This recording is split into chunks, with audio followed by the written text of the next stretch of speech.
सास भी कभी बहू थी कहानी भाग 3। हार कर सुमित्रा को फिर से गृहस्थी अपने जिम्मे लेनी पड़ी। वह चूल्हे चौके की फिक्र में लगी और उसकी बहू आज़ादी से विचारने लगी। ज्योति ने एक किटी पार्टी ज्वाइन कर ली थी। जब उसकी मेज़बानी करने की बारी आती और सखियां उसके घर पर एकत्रित होती तो वे सारा घर सर पर उठा लेती, कमसीन लड़कियों की तरह उधम मचाती और सुमित्रा से बड़ी बेवकी से तरह तरह के खाने की फरमाइश करती। शुरू शुरू में तो सुमित्रा को ये सब सुहाता था, पर शीघ्र ही वह उकता गई। उसे मन ही मन लगता कि कहीं कुछ गलत हो रहा है। उसका बेटा दिन भर अपने काम में व्यस्त है, बहू है कि वह अपनी मौज में मस्त है और सुमित्रा घर की समस्याओं को लेकर लस्त-पस्त है। दिन पर दिन उसकी बहू शाहजोर होती जा रही है और सुमित्रा मुंह खोलकर कुछ कह नहीं सकती। ज्योति की आदतें बड़ी अमीराना थीं। उसकी सुबह उठते ही बेटी पीने की आदत थी। अगर सुमित्रा ना बनाए और नौकर ना हो तो यह काम झक मार कर उसके पति कुणाल को करना पड़ता था।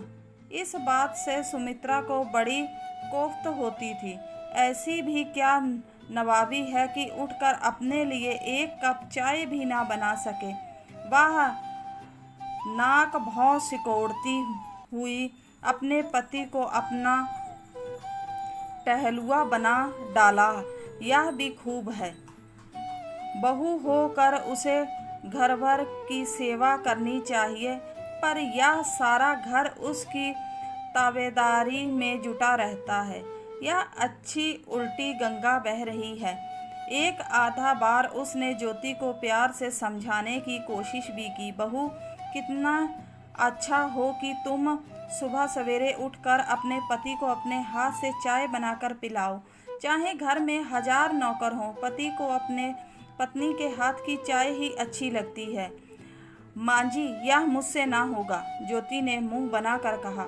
मुझसे बहुत सवेरे उठा नहीं जाता। मुझे कोई बिस्तर पर ही चाय का प्याला पकड़ा दे तभी मेरी आँख खुलती है।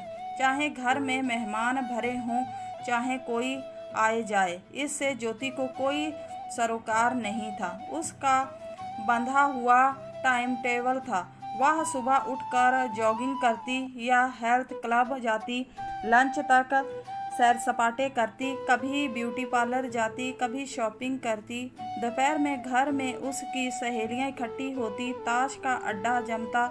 वे सारा दिन हा हा ही करती और रह रह कर उनकी चाय पकौड़ी की फरमाइश। सुमित्रा दौड़ते दौड़ते हलकान हो जाती। उसे अपने कामों के लिए जरा भी समय नहीं मिलता था। वह मन ही मन कूटती, पर वह फरियाद करे भी तो किससे। कुणाल तो बीबी का दीवाना था। वह उसके बारे में एक शब्द भी सुनने को तैयार ना था। धीरे धीरे घर में एक बदलाव आया। ज्योति के 2 बच्चे हो गए और वह जरा जिम्मेदार हो गई थी। उसने घर की चाबियां हथिया ली, नौकरों पर नियंत्रण करने लगी, स्टोर रूम में ताला लग गया। वह एकाएक पाई का हिसाब रखने लगी। इतना ही नहीं, वह घर वालों की सेहत का भी ख्याल रखने लगी। बच्चों को जंक फूड खाना मना था। घर में ज़्यादा तली हुई चीज़ें नहीं बनती। सुमित्रा के बुढ़ापे में जबान चटोरी हो गई थी। उसका मन मिठाई वगैरह खाने का करता, पर ऐसी चीज़ें घर में लाना मना था। जब उसने अपनी बेटियों से अपना रोना रोया तो उन्होंने उसे समझाया, माँ, इन छोटी छोटी बातों को अधिक तुल ना दो। तुम्हारा जो खाने का मन करे उसे तुम स्वयं मंगा कर खा लो और खाया करो। सुमित्रा ने ऐसा ही किया। उसने चैन की सांस ली। चलो, देर सवेर बहू को अकल तो आई। अब वह भी अपनी बची खुची जिंदगी अपनी मनमर्जी से जिएगी। जहाँ चाहे घूमेगी फिरेगी, जो चाहे करेगी। पर कहाँ, उसके ऊपर 1000 बंदिशें लग गई थी। जब भी वह अपना कोई प्रोग्राम बनाती तो ज्योति उसमें बाधा डाल देती। अरे माँ जी, आप कहाँ चली? आज तो मुन्ने का जन्मदिन है और हमने एक बच्चों की पार्टी का आयोजन किया है। आप ना रहेंगी तो कैसे चलेगा? ओ, मुन्ना का जन्मदिन है, मुझे तो याद ही ना था। यह तो मुश्किल है आपके साथ, आप बहुत भुलक्कड़ होती जा रही हैं। क्या करूं बहू, अब उम्र भी तो हो गई है। वही तो, उस दिन आप अपनी अलमारी खुली छोड़कर बाहर चली गईं। वह तो अच्छा हुआ कि मेरी नज़र पड़ गई। किसी नौकर की नज़र पड़ी होती तो वह आपके रुपए पैसे और गहनों पर हाथ साफ कर चुका होता। बेहतर होगा कि आप इन गहनों को मुझे दे दें, मैं इन्हें बैंक में रख दूंगी। जब आप पहनना चाहें निकाल कर ले आऊंगी। ठीक है, पर अब इस उम्र में मुझे कौन सा सजना संवरना है बहू, सब कुछ तुम्हें और लीला व सरला को दे जाऊंगी। एक बात और माँ जी, आप रसोई में ना जाया करें।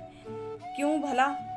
उस रोज आपने खीर में शक्कर की जगह नमक डाल दिया।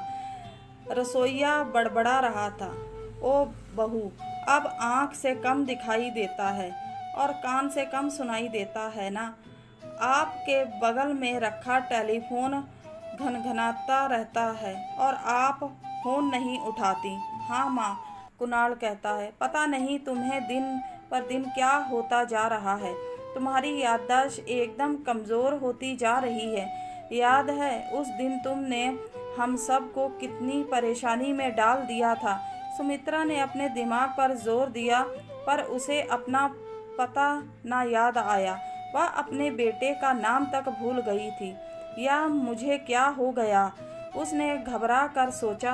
तभी वह एक सज्जन आए। सुमित्रा को देखकर वे बोले, अरे माँ जी, आप यहाँ कहाँ? आप तो खार में रहती हैं। अंधेरे कैसे पहुँच गई? क्या रास्ता भूल गई हैं? चलिए मैं आपको घर छोड़ देता हूँ। घर वाले सब चिंतित से बाहर खड़े थे। कुणाल उसे देखते ही बोला, माँ तुम कहाँ चली गई थी? इतनी देर तक घर नहीं लौटी तो हम सब को फिक्र होने लगी। मैं अभी मोटर लेकर तुम्हें ढूंढने निकलने वाला था। बस आज से तुम्हारा अकेले बाहर जाना बंद। जब कहीं जाना हो तो साथ में किसी को ले लिया करो। कुणाल उससे डॉक्टर के पास ले गया। डॉक्टर ने सुमित्रा की जांच की तो कुणाल से बोला, आपकी माँ को अल्जाइमर की बीमारी है। जिस तरह बुढ़ापे में शरीर अशक्त हो जाता है, उसी तरह दिमाग की कोशिकाएं भी कमज़ोर हो जाती हैं। यह बीमारी लाइलाज है, पर जान को खतरा नहीं है। बस जरा एहतियात बरतना पड़ेगा। जाने कौन सी मेरी बीमारी है जिसका आज तक नाम भी ना सुना, सुमित्रा ने चिढ़कर सोचा।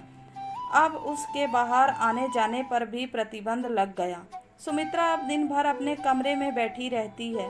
किसी को याद आ गया तो उसका खाना और नाश्ता उसके कमरे में ले आता है। अक्सर ऐसा होता है कि नौकर चाकर अपने काम में फंसे रहते हैं और उसके बारे में भूल जाते हैं।